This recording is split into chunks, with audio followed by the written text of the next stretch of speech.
자, 상권 분석 이론에 보면요. 레일리의 소멸인력 법칙이 있고요. 그 다음에 컨버스의 분기점 모형이 있고, 그 다음에 허프의 확률 모형이 있고,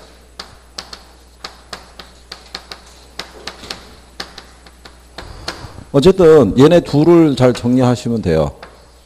레일리하고 뭐하고? 허프하고. 모의고사 보면 얘네들 계산 문제 나오죠. 그렇죠? 그러니까 6월에도 틀림없이 하면 둘 중에 하나 정도로 또 인용할 가능성이 크죠. 레일리의 소멸인력 법칙은요. 만류인력의 법칙을 이용해서 상권의 범위를 획정하는 모형으로 레일리가 주장하는 상권 분석 모형이다라고 되어 있어요. 그거를 일단 밑줄 치시는 거예요. 두 중심지 사이에 위치하는 소비자에 대해서 상권이 미치는 영향력, 유인력은 두 중심의 크기에 비례하고 거래 제곱에 뭐한다? 반비례한다라고 되어 있어요. 그죠? 네. 이게 아이작 뉴턴의 만류인력의 법칙에 보면 두 물체 간에 끌어당기는 인력은 거래 제곱에 비례하고 어디에 질량의 크기에 비례하고 거래 제곱에 반비례하겠죠. 그래서 레일리는 도시가 고객을 끌어당기는 유인력은 이 크기 있죠. 여기에 비례하고 어디에 반비례한다. 거리의 제곱에 반비례한다고 되어 있어요. 그죠?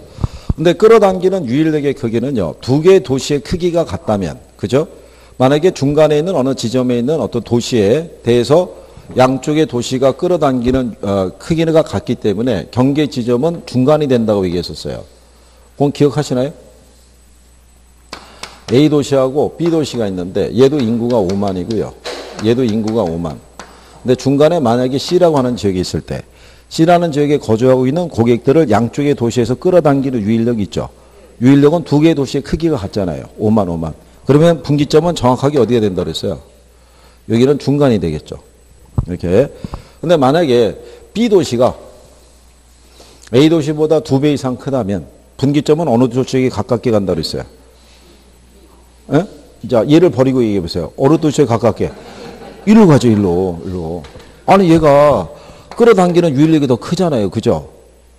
도시의 규모가 크니까. 그러니까 좀 더 많은 사람들이 이쪽에서 구매를 하러 간다는 거잖아요. 그러니까 두 개의 도시의 크기가 같으면 경계는 어느 지점? 중간 지점이 되고, 만약에 얘가 얘보다 크죠? 그러면 어느 도시에게 가깝게? A 도시에게 가깝게. 그러면 제가 이거를 평균적으로 얘기하면 A를 먼저 얘기한다고요. 근데 지금 반대로 얘기하는 건 왜 그러겠어요? 시험장에 가면 출제자들이 또 반대로 내주는 게 뻔하다고요. 익숙한 거 반대로. 그러니까 이것도 시험에 나온 거예요. 네? 시험에 나온 거 지금 조금 아까 밀추치라는 것 있죠?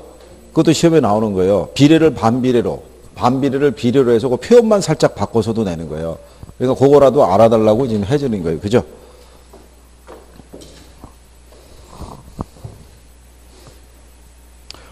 근데 오늘은 전체적으로 표정이 무거우신 것 같군요. 에? 아니, 뭐, 근래 시험 본 것도 없고, 그 차례, 뭐, 별다른 일이 없었을 텐데, 왜 표정이 우울한 거예요? 요즘도 공부가 안 되고 있는 거죠? 그쵸? 뭔 놈의 공부가 이게 돌아서면 잊어먹고, 어떻게 지금까지 시간을 많이 갔는데 남는 거는 없는 것 같고, 뭐 그런 거예요?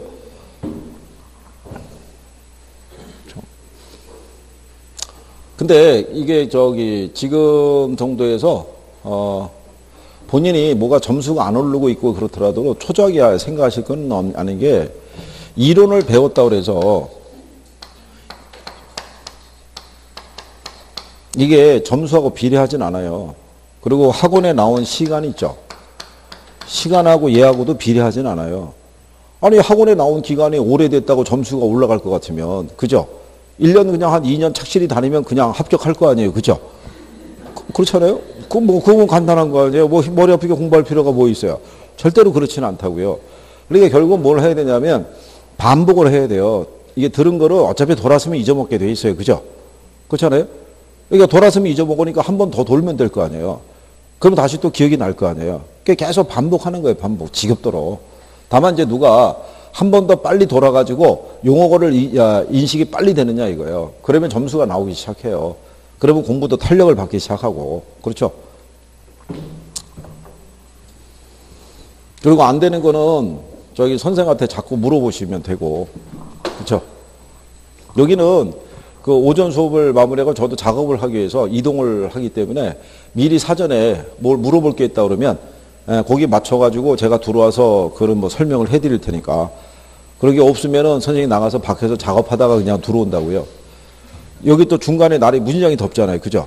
그러니까 이거 밖에 한번 나가면 다시 이쪽으로 들어오기가 쉽지가 않아요. 이게. 여기 아시다시피 이게 포보로 계속 움직여야 되는데 그늘 찾아서 움직여갖고 간신히 저쪽 끝까지 도착했는데 거기서 다시 이쪽으로 거슬러 온다는 게 아주 쉽지 않은 거예요. 이게 해가 다, 이게 태양이 안 보이고 그러면 이제 이동할 수 있을까? 뭐 주로 그런 수준이에요. 그러니까 혹시 물어볼 게 있으면 점심 드시고 몇 시 정도에 뭐 물어볼 게 있다면 선생님 시간을 늦춰서 이동하든가 아니면 좀 일찍 들어오든가 뭐 이런 방법을 택해 드릴 테니까 어쨌든 뭐 되긴 돼야 되잖아요. 그죠? 예. 여기만 저기 딱 될 거, 여기만 궤도에 올라가면 제가 마음이 참 편안할 것 같아요. 여기만 올라가면 걱정이 별로 없을 것 같아요. 그러니까 충분히 가능할 거라고 생각하고요. 그러니까 조금만 하시면 돼요. 자, 그래서 얘는 유일력의 크기는 요 크기에 비례하고 거래의 제곱에 반비례한다는 거를 이제 구별하시면 돼 있고, 레일의 소매인력 계산을 할 때, A 도시가 있고, 그 다음에 무슨 도시가 있을 때, B 도시가 있을 때, 얘는 인구가 7만, 얘는 42만. 중간에 여기 C라고 하는 지역이 있는데요. 이 지역에 거주하고 있는 인구가 가령 예를 들어서 10,000명이 있다. 그러면 각각 이쪽 도시와 이쪽 도시에 끌어당기는 유인력의 크기 있죠. 몇 프로가 일로 가고 몇 프로가 일로 가는지 또는 명수로 확인해도 되죠. 네, 그래서 여기와의 거리는 10km. 여기와의 거리는 몇 킬로? 20km. 여기 계산하면 되죠. 그렇죠? 계산할 때 그냥 이 식을 대입해서 단순하게 계산할 수도 있어요. 유인력에 대한 거는 거리의 제곱에 대한 뭐가 돼요? 크기. 크기는 뭐로 줘요? 네, 인구로 줘요. 그러면 A 도시에 유인력의 크기는 거리의 제곱분의 뭐가 돼요? 인구. 얘는 거리가, 인구가 몇만? 7만. 거리가 몇 킬로? 10의 제곱이면 100이죠. 그리고 공 두 개가 사라지니까 얼마 나오겠어요? 700 나오겠죠. 계산하면. 그 다음에 B 도시에 대한 뭐? 유인력을 계산하면 똑같잖아요. 거리의 제곱에 대한 뭐? 얘가 42만이잖아요. 20km잖아요. 400 나오죠. 그럼 얼마 나오냐면 1050 나와요. 이렇게. 그러면 이 전체 중에서 A 도시와 B 도시의 각각의 유인력을 계산하려고 그러면 전체 도시의 유인력의 크기분의 뭐 A 도시의 유인력의 크기를 계산하면 되죠. 그러면 700가 얼마야? 1050 분의 700이죠. 그럼 1750분의 700이잖아요. 계산하면 0.4 나와요. 그렇죠? 그리고 그럼 똑같은 논리로 700분의 1050분의 1050이잖아요. 얘를 계산하게 되면 얼마 나오냐면 0.6이 나와요. 그러면 인구를 대입하면 1로 4,000명, 1로 얼마? 6,000명. 40대 60이니까. 그러니까 이렇게 해서 계산할 수도 있어요. 근데 이렇게 해서 계산할 때는 반드시 뭐를 써야 돼요? 계산기를 써야 되죠. 암산으로는 안 나오니까. 그래서 이제 그렇게 대입하는 방법이 하나 있다고 그랬고, 나중에 기억이 안 나면 그냥 단순하게 이걸로 하셔도 돼요. 무슨 말인지 아시겠죠? 크기가 있고 뭐가 있을 때, 거리가 있을 때, A 도시가 있고 뭐가 있어요? B 도시. 얘가 지금 7만이고 얘가 지금 42만이잖아요. 그러면 지금 A 도시하고 B 도시의 크기를 비교하면 얘가 더 크죠? 몇 배 더 커요? 6배 큰 거예요. 그리고 참고로 거리 있죠, 거리. 거리는 그냥 4대 1이에요. 거리는 왜 4대 1을 주겠어요? 2배 큰데 거리의 제곱이니까. 지금 보면 얘가 10km잖아요. 얘는 몇 킬로? 그럼 얘가 2배 더 멀죠? 2배 더 먼데 거리의 제곱이니까 2의 제곱이니까 얘가 4가 나올 거 아니에요. 그럼 1대 4가 나오는 거예요. 그죠? 그러면 둘을 쑥 쓰게 되면은 1대 6은 1대 4가 될 거 아니에요. 그죠? 그러면 우리가 비례식 계산하면 내항은 내항끼리, 외항은 외항끼리 계산하면 되니까 4 곱하기 1 하면 4 나오죠. 6 곱하기 1 하면 얼마 나오겠어요? 6 나오겠죠. 그럼 4대 6이라는 얘기잖아요. 그렇죠? 그러면 전체 중에서 40%면 이쪽으로, 60%는 이쪽으로 갈 거 아니에요. 무슨 말인지 아시겠어요? 그 얘가 4대 6이니까 비례식에 쓰면 더 두 개 합하면 10이 나오죠. 그러니까 10분의 4니까 얼마? 0.4, 40%. 10분의 6이니까 얼마? 60. 0.2니까 60%가 되겠죠. 그러니까 이런 식으로 연습하시면 돼요. 그럼 이거는 계산 논리가 뭐냐면 계산기 안 써도 된다는 거죠. 근데 단순 대입이니까. 그래서 연습을 하기 시작하면 대입해서 다 풀 수 있어요. 그죠? 그래서 이거를 연습을 시켜 드릴 거예요. 우리 7월 달에 문제풀이 할 거 아니에요. 그죠? 그러면 이제 제가 또 뭐라고 얘기했냐면 매주 시험 볼 거라고 그랬잖아요. 아, 못 들은 체 하지 말고요. 다 하기로 한 거잖아요. 약속을 다 했는데 뭘 저기를 해요. 그러니까 그때 그 파트가 되면 계산 문제만 한 100개 풀어보는 거야. 계산 문제만. 그럼 거기 답하고 해설이 없을 거 아니에요. 그럼 직접 풀어볼 거 아니에요. 이렇게. 틀려도 좋으니까. 그럼 연습이 될 거 아니에요. 한 5개 정도 풀면 대충 감이 올 거 아니에요. 이게. 감이 온다고요. 이거. 다 돼요. 이거 다 해본 거예요. 그러니까 그래서 쭉 풀어보고 그 다음에 이제 모의고사 나오잖아요. 모의고사에 이런 문제가 있으면 연습 삼아서 도전을 해보는 거예요. 딱 해가지고 풀리면 그때부터 자신감이 붙어요. 그럼 그 다음서부터는 얘가 나오는 거는 걱정을 안 해요. 이거는 지금 웬만한 학원에서는요. 뭐라고 얘기하냐면 아 이거는 풀죠 이런 거예요. 분위기가 이 정도는 풀죠 이런 거예요. 그런 게 지금 하나씩만 늘어나시면 되는 거예요. 그렇죠? 잘 해줄 거라고 생각하고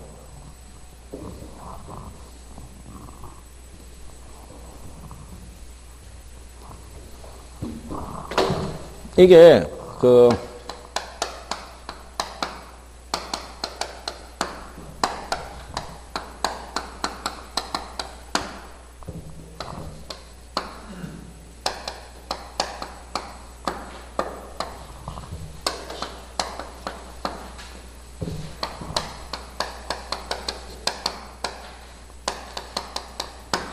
아마 이런 조건이었나.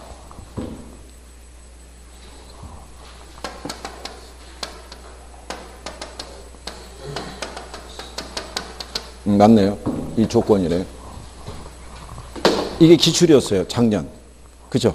작년에. 한번 대입해서 풀어보세요. 연습 삼아서. 해보는 게 중요한 거예요. 해보는 게. 그래서 먼저 이거 나오면 뭐부터 한번 적어보면 돼요. 여기 크기. 밑에 뭐. 거리. 이렇게 해놓고. 네. 그래 놓고 A 놓고 뭐 놓고 B 놓고. 그러면 이제 배열이 시작될 거 아니에요. 그죠? 중요한 건 눈으로 보면 안 되고 직접 내가 써서 여기다가 숫자를 넣어서 해봐야 되는 거예요. 그래야지 실력이 늘죠. 그렇지 않겠어요? 그럼 아까 저희가 배열한 대로 그러면 A도시 해놨잖아요. 그죠? A도시 하면 여기다 얼마 넣으면 돼요? 네. 그 다음에 여기다 얼마? 그러니까 얘가 4대 1 크다는 거잖아요. 그죠? 그럼 거리를 가게 되면 얘가 몇 킬로? 10. 얘는 얼마? 20. 그럼 얘가 2배 먼 거죠? 근데 거리의 제곱이니까 얘는 무조건 4대 1이라고 그랬잖아요. 그렇죠? 그러면 그대로 배열하면 1대 4는 1대 4가 되잖아요. 그러면 얘가 4 나오고 얘가 얼마 나와요? 그럼 4대 4란 얘기잖아요. 그러면 8분의 4와 8분의 4란 얘기죠. 그럼 각각 반반이란 얘기잖아요. 그렇죠? 그래서 5만 명 중에서 A 도시로 얼마? 2만 5천. B 도시로 얼마? 2만 5천. 그게 답이라고요. 그렇게 구하는 게. 그러니까 자꾸 숙달하면 대입이 빨라지는 거예요. 이제 그 다음서부터. 그러면 이제 암산으로도 대충 좀 계산해 갖고 구할 수 있어요. 연습하시면 돼요. 우리가 지금 두 개째 이제 한번 슬쩍 해봤잖아요. 그죠? 예, 나중에 한 5개를 다시 해보는 거예요. 5개를 이렇게 계속 풀면은 처음에는 생각이 안 날 거 아니에요. 근데 두 번째 풀면은 요게 이제 배열이 생각이 나고 세 번째 풀면은 이제 조금씩 생각, 마지막에 5개 풀면은 이게 이제 완성이 돼요. 그러면 또 연습 한 번 더 하면은 얘는 이제 자신감이 생겨요. 그러면 이제 여러분들이 할 수 있는 게 얘도 할 수 있고 그 다음에 지렛대 효과에서 자기 자본 수익률 계산하는 것 있죠. T계정 그래서 하는 거. 그것도 할 수 있고 그 다음에 융자 가능금액 계산하는 것 있죠. 최대 융자 가능금액 계산하는 거. 그것도 거의 암산 수준이잖아요. 그러니까 개 계산할 수 있는 정도. 입지계수 계산하는 거. 몇 가지만 할 수 있으면 돼요. 그러면 그리고 여기 계산에 부담이 있으신 분들은 알아두셔야 할 거는 계산은 당락에 영향을 안 준다는 거. 무슨 말인지 아시겠어요? 계산 문제가 계산 문제를 못 풀면 60점이 안 나오는 그런 논리가 아니란 말이에요. 계산 문제를 안 맞아도 몇 점은 나오게끔 60점은 나오게끔 배열을 해주는 거예요. 계산 문제가 당락을 잡으면 안 되잖아요. 그럼 학계론에서 계산 문제를 못 풀면 떨어진다는 거는 학계론이 계산 논리는 아니잖아요. 무슨 말인지 아시겠죠? 며칠 전에 그 다른 지역에서 강의하는데 작년에 합격한 분이 이제 놀러 온 거예요. 어느 저기 또 합격생이 그날 개업한다고 그래갖고 개업식에 가가지고 또 평상시 같으면 안 그랬던 분인데 낮에 약줄 한 잔 걸치시니까는 기분이 업이 돼갖고 또 학원으로 찾아온 거예요. 찾아와가지고 확실히 합격했더니 스타일이 많이 바뀌었거든요. 머리도 파마를 하시고 나이가 50대신 분인데 어쨌든 간에 파마하고 등장했어요. 그래서 얘기하는 게 뭐냐면 자기는 계산 문제 다 포기했대요. 시험장에 가서 겁나갖고 포기했는데 그래도 합격한 거예요. 합격해서 최종 합격까지 다 했으니까 동체 합격을. 그러니까 그렇게 생각하시고 계산에 혹시 부담이 있으신 분들은 하나씩만 해보자라는 생각으로만 좀 편하게 갖고 접근하시면 되고 기본 중요한 거는 내가 용어를 정리하고 있느냐 이런 걸 좀 확인해 보시면 돼요. 용어가 빨리 익숙하면 되니까. 그러니까 용어가 이해가 되면 여러분들이 겁날 게 없어요. 여러분들이 지난번에 지대론 배웠죠? 네. 절대 지대설에서는 한계지에서 지대가 성립해야 하네요. 절대 지대설에서는 한계지에서는 지대가 성립한다 안 한다? 에? 아, 걔는 한계지대 성립할 거 절대 아니에요. 절대. 무조건 성립한다고요. 걔는. 뭐든 성립한다고요. 위치가 좋든 안 좋든 비옥도가 좋든 안 좋든 무조건 성립하는 게 걔잖아요. 그죠? 차액 지대설에서는 지대를 잉여로 봐요. 생산비로 봐요. 그건 잉여로 볼 거 아니에요. 그럼 여러분들 지금 잉여라고 대답한다는 얘기는 어쨌든 그 용어가 익숙해졌다는 얘기잖아요. 그러니까 그 대답을 하는 거죠. 처음에 공부할 때는 차액지대가 뭔지, 그죠? 그렇잖아요.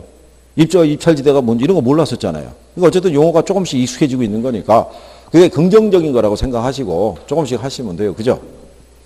그리고 날이 덥다고 집에서 저기 그 동영상으로 대충 넘기려고 그러면 안 되는 거예요. 그죠? 그 가까운데 가면 집에서 공부한다. 솔직히 가슴에 손을 놓고 생각해 보세요. 집에서 공부하는 게 쉽다, 어렵다? 어렵잖아요. 그게 힘들더라도 이게 지금 날이 뜨겁더라도 이쪽으로 가. 여기 있으면 어떨지 시원하잖아요. 응? 공부하고 오늘도 남아서 공부하고 하실 거죠? 아니 날도 더운데 지금 여기서 나가면 덥잖아요. 그죠? 그러니까 여기서 그냥 대충 하고 여기서 공부하면 되죠. 자, 그 다음에 허프의 확률 모형 있죠? 확률 모형은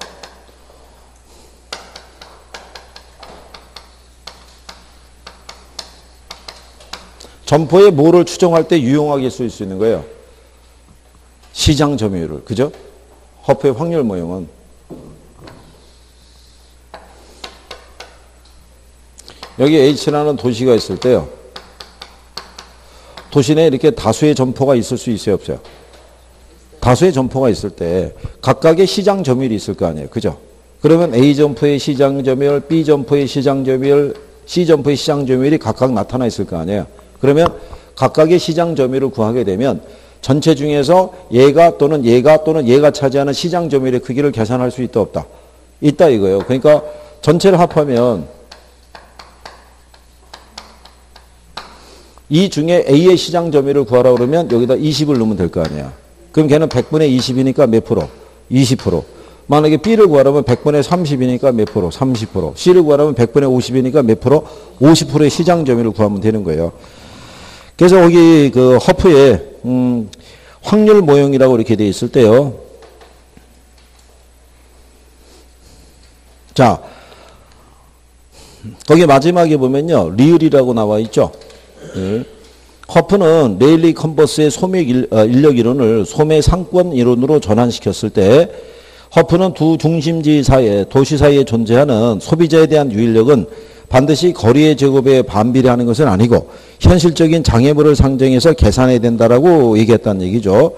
이러한 현실적인 장애물을 무슨 개수라고 했다? 마찰 개수. 그죠?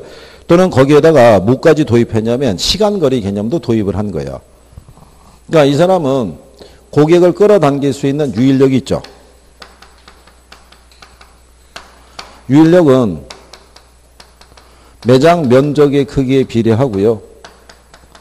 이 거리를 줬을 때 이게 거리의 제곱이 아니라 이게 뭐라고 그랬어요?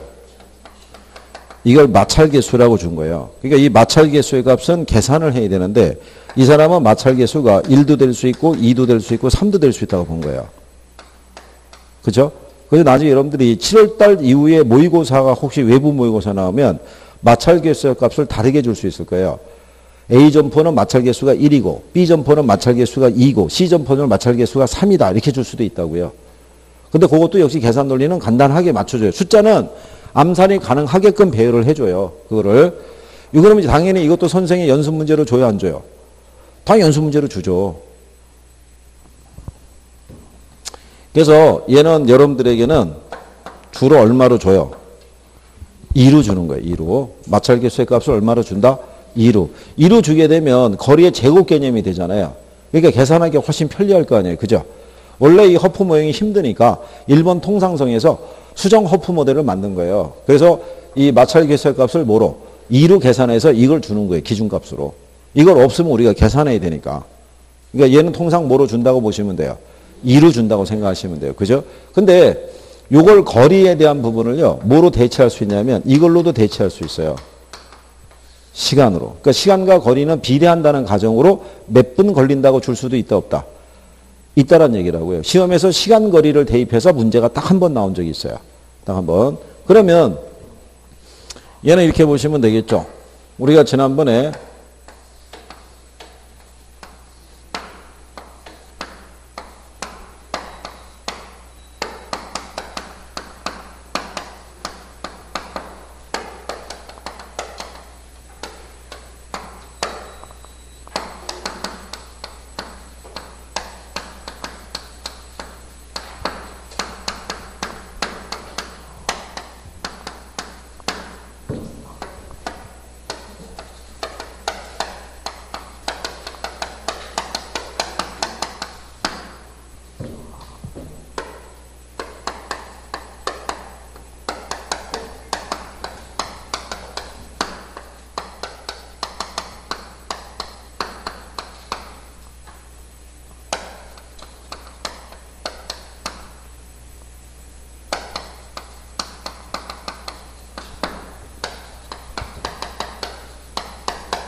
우리 여기 요약집에는 문제 예제가 없으니까 제가 그냥 적었어요. 이것도 기출이에요.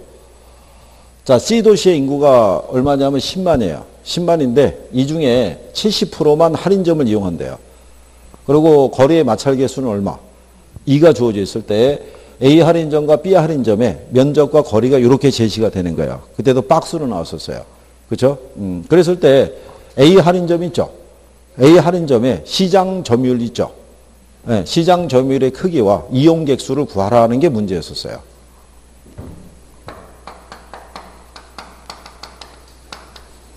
A 할인점의 뭐 시장 점유율 및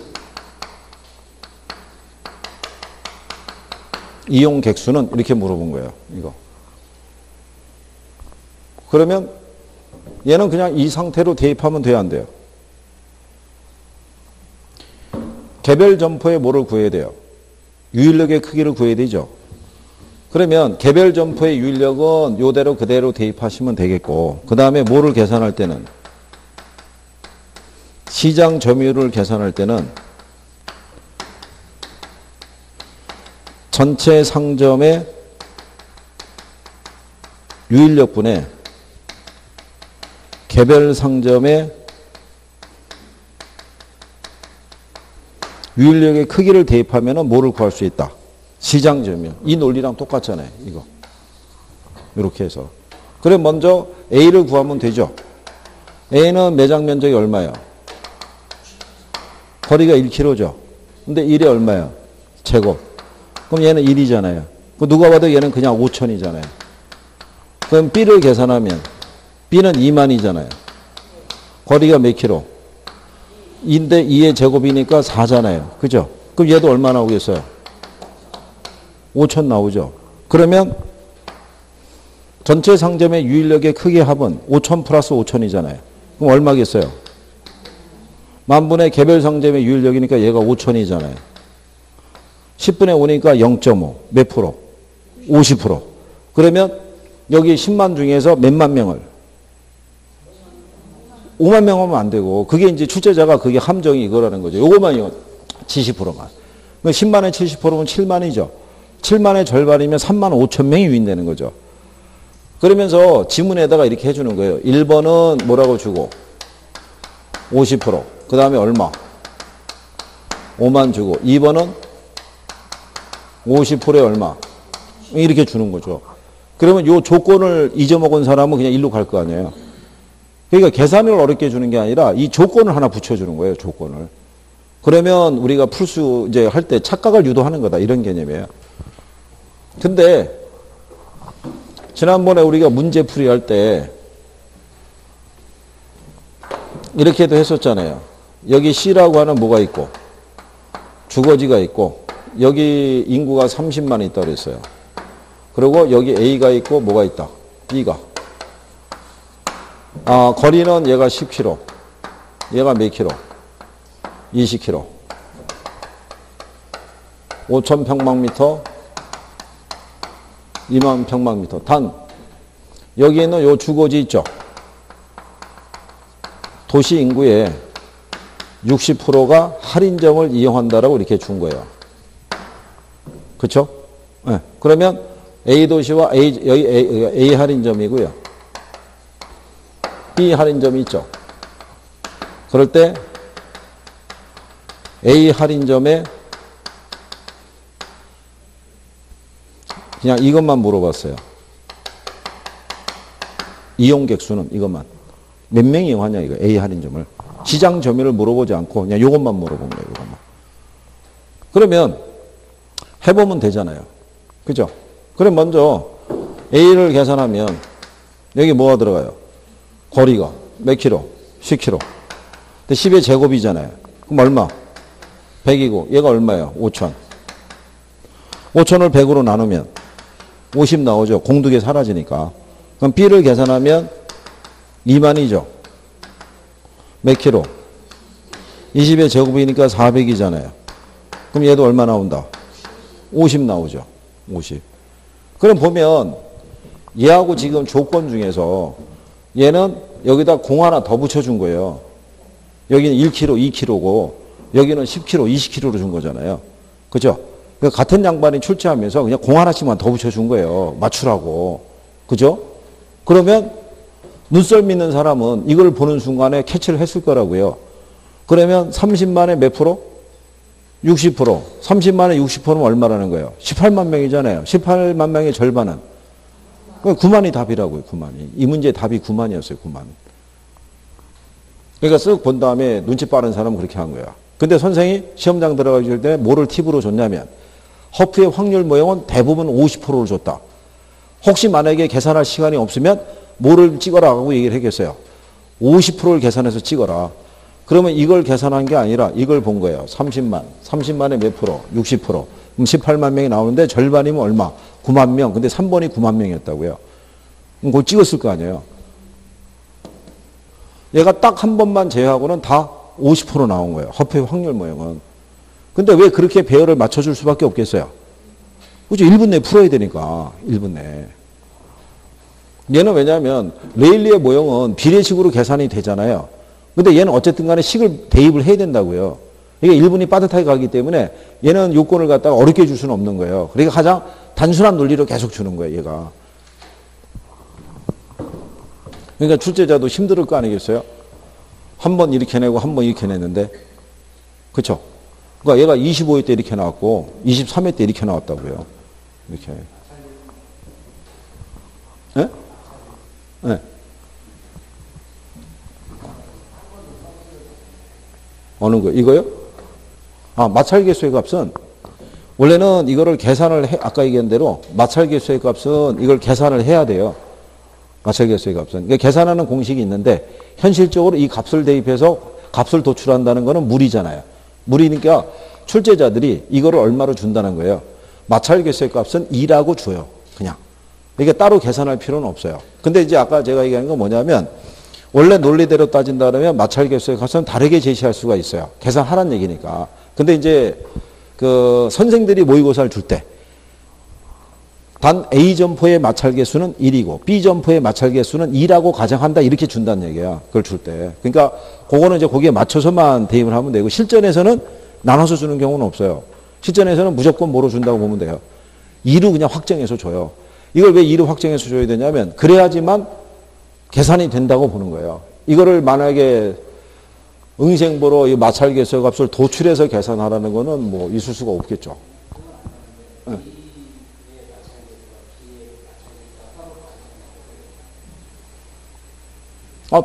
다할 때 계산할 때는 이 조건을 맞춰주겠죠.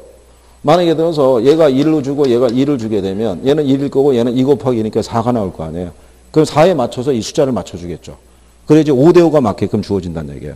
그러니까 출제자들이 마찰계수의 값을 달리 주더라도 매장 면적의 크기 있죠.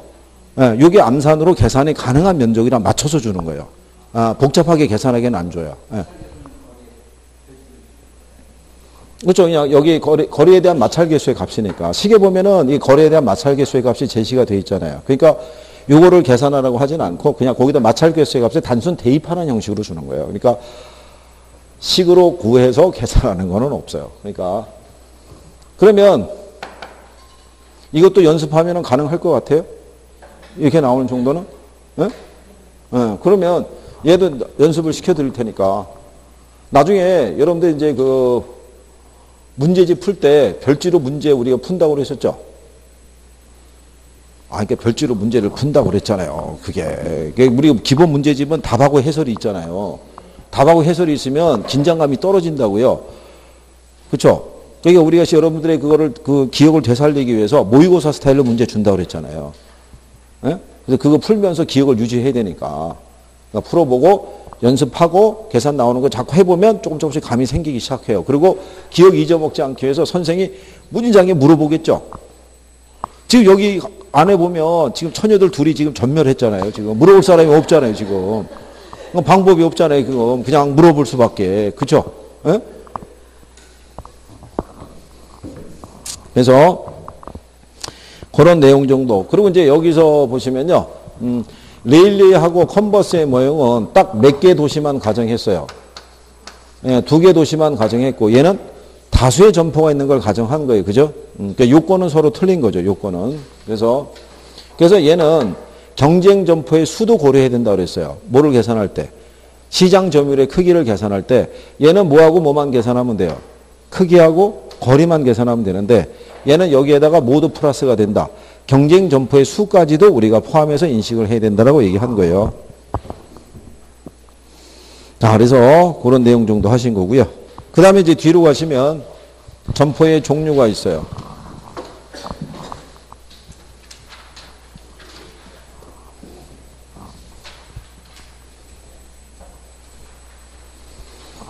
이제 점점 시간이 다가오기 때문에 자꾸 이제는 중요한 쪽으로 이제 자꾸 이게 압축해서 들어가서 그쪽을 자꾸 정리해 줘야 돼요. 그러니까 어쩌다 한번 나오거나 나올까 말까 뭐 이런 걸 가지고 신경 쓸 겨를이 이제 점점 좀 없어져요. 그러니까 자주 인용되는 것에 대한 용어를 자꾸 익숙하게 가야 돼요. 그래야지만 기본적으로 몇 점을 맞을 수 있냐면 6점 이상을 맞을 수 있어요. 이게 여러분들이 공부할 때도 범위가 상당히 넓다라고 생각하잖아요. 이게. 그러니까 그 안에서 우리가 필요한 거를 잘 선택해서 정리할 수 있어야 돼요. 자, 그 다음에 뒤에 가시면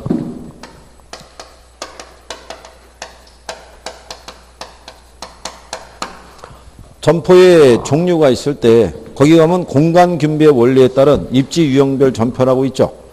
공간균배의 원리라고 우리가 해봤었죠.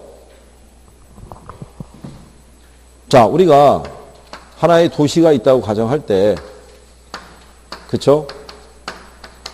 이게 중심지고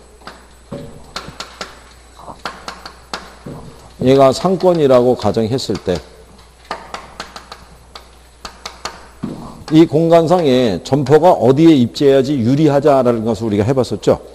그럼 점포의 성격에 보면 중심지에 입지해야지 유리한 유형의 점포가 있고 특정한 장소에 모여서 입지해야지 유리한 유형의 점포가 있고 떨어져서 입지해야지 유리한 유형의 점포가 있다고 그랬었죠. 기억하시나요? 네. 그래서 여기 뭐 이 교통비 탄력성 이런 거는 실전에서 인용하는 그 내용은 없어요. 이 자체가. 그냥 여기에 따라서 우리가 집심성 점포가 있고 뭐가 있어요? 집재성. 그 다음에 산재성. 그 다음에 국부적 집중성 점포가 있을 때 얘네 셋의 공통점은 이거는 동종업종이라고 그랬어요. 그러니까 동일한 업종의 점포간에 얘는 모여서 입지하는 게, 얘는 떨어져 입지하는 게, 얘는 특정한 지역에 모여서 입지하는 게 유리하다 이런 얘기예요. 무슨 말인지 아시겠죠? 얘를 빼놓고는. 얘는 주로 백화점이라든가 고급자가 들어간 애들은 다 어디 입지하라는 거예요? 집심에. 옛날에는 우리가 시골 같으면요, 모든 필요한 시설은 다 읍내에 있었어요. 읍에 가야지 영화관도 읍에 있었고 이발소도 거기 있었고 모든 게 다 거기 있었잖아요. 도시도 마찬가지로 어디에 모든 기능이 다 있었다. 중심에. 그러니까 고급자 들어가는 건 다 거기 있었던 거예요. 아주 오래전에는요, 서울에도 유명한 중국집은 다 어디에 있었다. 예, 도심으로 들어가야지만 유명한 중국집이 하나 있었던 거죠. 그러니까 그래서 얘네들은 집심이고 얘네는 동종업종의 점포간에 얘네는 모여서 입지하는 게 유리한 거예요. 얘는 분산 입지해야지. 얘는 어디에? 특정한 지역에 입지해야지 유리한 유형이다라고 얘기하는 거죠. 그래서 집재성 점포의 대표적인 것으로 우리가 지난번에 이거 얘기했었죠.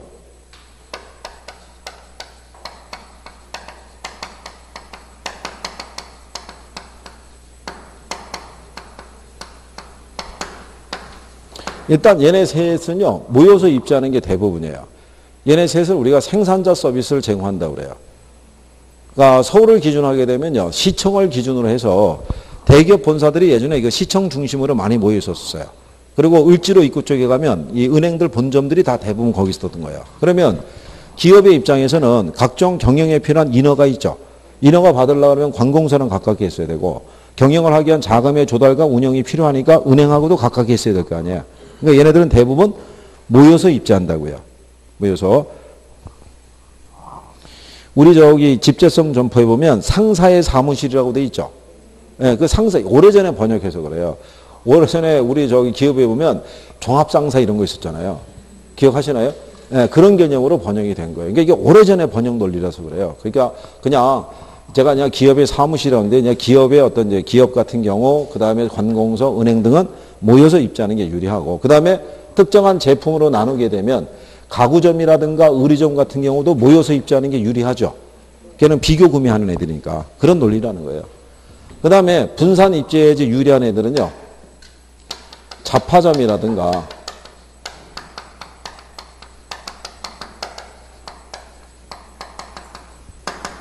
이발소나 목욕탕이나 뭐 이런 애들 있죠.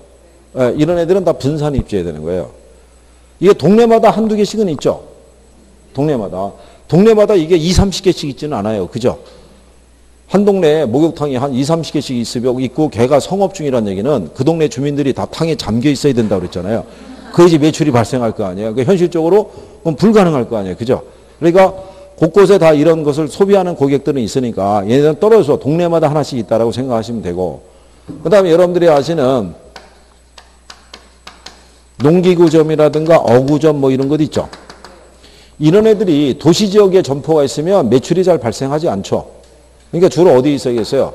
농사 짓는 지역에. 이거는 주로 항구 있죠. 예, 얘네들이 있는 지역에 있어야지만 얘네들이 소비가 발생할 거 아니에요. 그러니까 거기에 따라서 이렇게 구별하는 거고요. 얘는 백화점 같은 경우는 여기에 오는 고객들은 교통비에 큰 영향을 받는다, 안 받는다? 안 받는 고객들이죠. 그러니까 얘네들은 대부분 어디에 입지해야 된다는 거예요? 도시의 중심에. 그래서 옛날에 우리나라도 80년대 초반에 서울을 기준으로 했을 때 백화점은 다 명동에 있었다고 그랬죠. 네, 명동에 있는 것이 그 서울 곳곳에 떨어져 있는 소득이 좀 높은 사람들을 명동에서 흡인해서 매출을 발생하는 게 그게 가장 타당성이 있다라고 봤다 이런 얘기죠. 그러니까 그 당시에는 백화점 이런 분점이라는 것이 거의 없었을 시절이죠. 거의 그냥 본점 개념으로 있었다 이렇게 보시면 되겠죠. 그러니까 그런 논리로 인식하시면 돼요. 그리고 그 밑에 가면 전문품이라고 돼 있죠. 네, 그래서 이게 스페셜티 굿이라고 나와 있고요. 선매품이라서 쇼핑 굿이라고 나와 있고, 편의품이라고 해서 컨비니언스 굿이라고 돼 있죠. 그래서 이게 편의품이라는 게 우리가 왜 컨비니언스 스토어라고 그러죠. 편의점을. 그러니까 그 저는 점포에서 취급하는 상품을 얘기하는 거예요. 편의품이라는 게. 그러니까 구매할 때 우리가 자유롭게 구매할 수 있죠. 가격도 싸고. 그러니까 구매하는 빈도도 높은 거. 그런 걸 편의품이라고 생각하면 되고, 선매품이 쇼핑 굿이잖아요. 그죠? 그러니까 비교 구매하는 애들이죠. 비교 구매. 그리고 이제 전문품이라고 해서 브랜드점이라고 생각하시면 돼요. 그죠? 그래서 대부분 여기서 주로 취급하는 게 뭐겠어요? 전문품하고 뭐를? 선매품을 여기서 취급하고 여기서는 주로 뭐를 취급하겠어요? 편의품을 취급한다 이런 얘기야. 그러니까 그런 정도로 구별을 하시면 되겠고요. 그 다음에 이제 163쪽에 가면 이제 마케팅하고 뭐가 있어요? 광고 이런 내용이 있어요. 그러면 마케팅하고 광고도 안 했다는 얘기인가요? 기본서 할 때도 그때 못 했었나요? 아, 그렇군요. 아, 나중에 그거 한다고 하면서 했군요. 그러면 여기서 또 하면 되죠. 마케팅하고 광고. 근데 참고로 팁을 하나 드린다 그러면 164페이지에 가면은 마케팅 전략이라고 나오죠. 지금까지 학교론에서 마케팅 문제가 출제가 됐을 때 95%가 여기서 나온 거예요. 마케팅 전략에서. 그러니까 여기서 나오는데 계속 내요. 여기밖에 지금 낼 데가 없어요. 이게. 그러니까 관리도 그렇고 마케팅에 대한 것도 그렇고요. 내는 범주가 거의 정해져 있는 거예요. 그 안에서 돌아가는 거예요.